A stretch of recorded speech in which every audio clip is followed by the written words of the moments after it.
Hello, my reading pals and my writing pals and my letter sending pals. It's me, your girl Xana, and today I'm going to be teaching you how to send a wax-sealed letter through the mail. Quick disclaimer, I live in the United States of America, so I'm going to be talking specifically about how to send wax-sealed mail through the USPS, the United States Postal Service. I assume the process is pretty similar internationally, but still I would check with your postal master, the person who's in charge of your local post office and your local postal service website. They should have a lot of information for that. In addition to this video, I will also have the USPS guide for non-machinable mail in the description box down below. First up, there are a couple of requirements in order to even be able to send a wax-sealed letter through the mail. There are two requirements outside of postage that a wax-sealed letter needs to meet. The first, and one that I hadn't quite thought of as obvious until I read it, and then I was like, oh yeah, that seems pretty obvious, is that a wax-sealed letter must be sealed independently of the wax seal itself. Meaning, your wax seal cannot be the only thing holding your letter shut. This is a decoy letter. This is just one I use as a prop for photography and everything like that. So this one isn't actually properly sealed, which would be incorrect. This would not be able to make it through the mail in any way, shape, or form. The reason for that being is that if the wax seal is the only thing holding your letter in place, and let's say it melts or it gets shaved off, your letter can then easily be opened and the contents of your letter is vulnerable. I recommend getting a letter wetter in order to seal your letters, especially if you're sending a lot of letters at once. If you don't want to get a letter wetter, that's fine. I would then recommend just getting some spit or even just a little bit of water on your finger to wet the adhesive strip on the inside of your envelope. I do not recommend licking the glue adhesive on your envelopes. There's a glue factory in my town.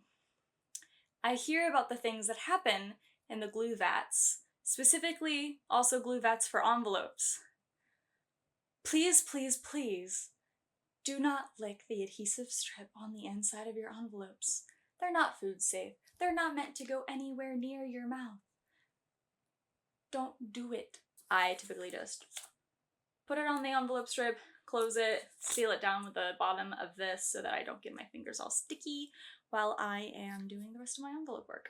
The next note applies to general mail, but also kind of wax-sealed letters, because if it falls outside of this specific range, you're going to need additional non-machinable stamps, and that's that envelopes actually have to be a specific size in order to go through the sorting machine. Even though wax-sealed letters don't go through the sorting machine, they still have to fall within this range of requirements for envelope size and thickness.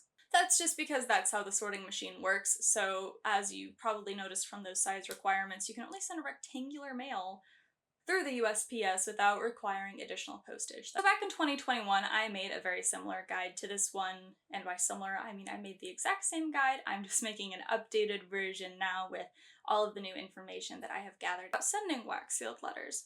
So the first thing is that when I made that video, I was advised by my postal master to use 1 forever stamp and 2 additional ounce stamps.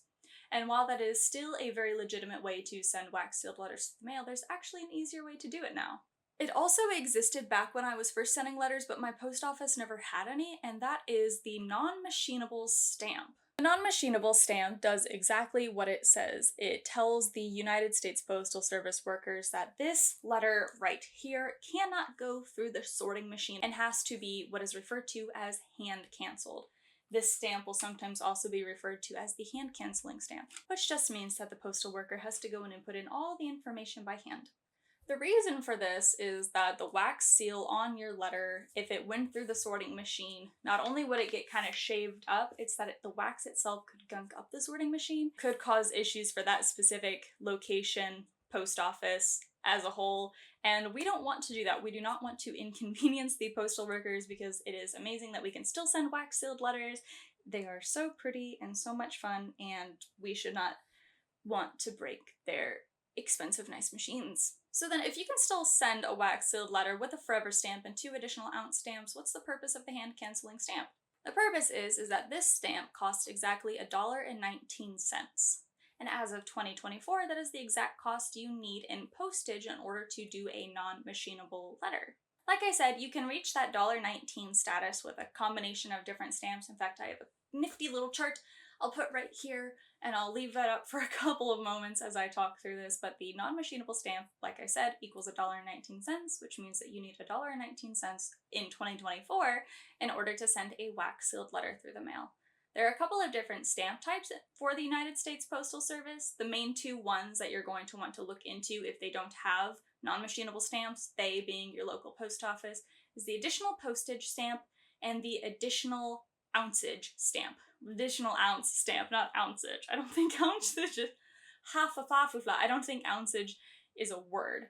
Additional ounce stamps are primarily used for letters that are more than 3.5 ounces. So even for normal letter mail, if your letter weighs more than 3.5 ounces, say you've put a lot of tea in there, or some hot chocolate packets, or a bunch of stickers, or like 15 gift cards, you're going to need an additional ounce stamp in addition to your basic forever stamp. Additional postage is a decimal numerical value of postage that will help get you to that $1.19. So because a forever stamp right now costs 73 cents, you're going to still need 46 cents in order to get there. So you could use a 40-cent stamp and then any kind of combination of the lower numerical decimal stamps to get there. You can do a 5 and a 1, a 2 and a 4, a 3 and a 3, a 2, 2 and 2, 6 ones. I don't recommend that. That's going to take up a lot of space on the front of your envelope. But if that's all your post office has, I mean, that's the luck of the draw, I guess. You're also able to order stamps directly through the United States Postal Service website, and in fact, they have so many fun designs online that your post office may not have. These are the current fun forever stamp designs that I have. I have the Dungeons and Dragons stamps, which came out either late 2023 or early 2024 that I absolutely adore. I've got these Lightyear stamps that I thought were gonna be the classic Toy Story buzz, but then were the Lightyear movie buzz, which, like, not the end of the world, I guess. And I'm using them up, so it doesn't really matter. And then I have my Star Trek stamps. These are from the Star Trek original series. As you can tell, I have not used these, and these stamps came out, I think, in 2016, and I have no plans on using these whatsoever. These are probably going to be some of the only stamps that I actually collect. I'm not really a stamp collector, primarily just because I spend money on these, and I send a lot of letters, so I need my postage to be used. I buy it with the intent to use it. But this one I bought with the intent to collect it. And you can't blame me. They're so cool. It's even got a little blurb on the back about Star Trek the original series, and it's so much fun. The Dungeons and Dragons stamps don't have anything. Thanks, Wizards of the Coast, for not doing a cool little blurb. Or it could have been the post office, but I could blame Wizard of the Coast if I wanted to, right? Who's more likely to sue me for defamation? There are also other kinds of postage that you may have lying around, such as a Forever Global stamp. The Forever Global stamp is good for sending any one first-class letter mail that meets all the requirements I mentioned earlier through the post office to anywhere in the world. I also assume if you use a Global Forever stamp and a non-machinable stamp, you should be able to send a wax-sealed letter internationally. I don't recommend sending wax-sealed letters internationally simply because temperature control in various methods of sending letters might not be the best for your wax seal, and wax is very temperamental. I won't even send wax-sealed letters in the same city or like halfway through my state in the middle of summer just because I know it's going to be 110 degrees outside. I can only imagine what it's going to be inside the back of a mail truck, so it's one thing to consider when sending wax-sealed mail is what time of year is it, what's the temperature like where you're sending it from, and what's the temperature like where your recipient is. Because also, if your friends work all day and their mailbox is outside, your letter's going to be sitting inside a metal or thick plastic box for hours. Some people get their mail at 5 a.m. They don't get home from work until like 6:30.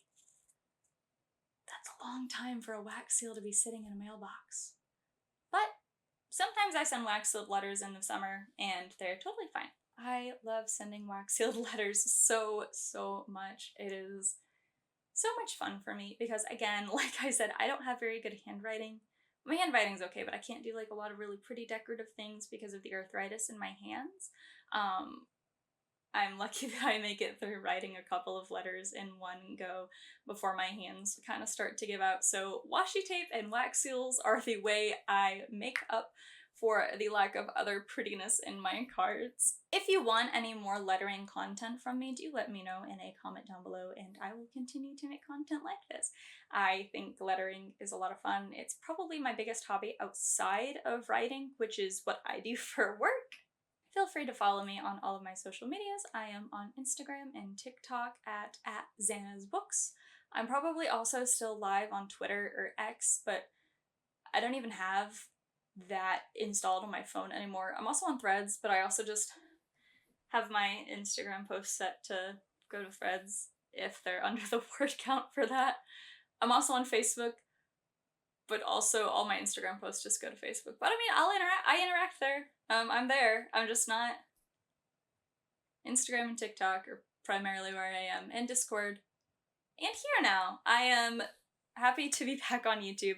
It's been a pain in the butt trying to get my filming set up to work because I've been having a lot of audio issues with my phone and my computer, and it's been driving me insane. So I've hopefully got it all fixed now because trust me when I say it's been a headache. But anywho, I appreciate you guys watching. Don't forget to like and subscribe. All the things that I'm supposed to say at the end of a YouTube video or my friends get mad at me for not marketing.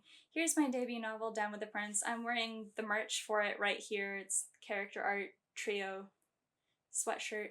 Really comfy. It comes in a normal shirt too.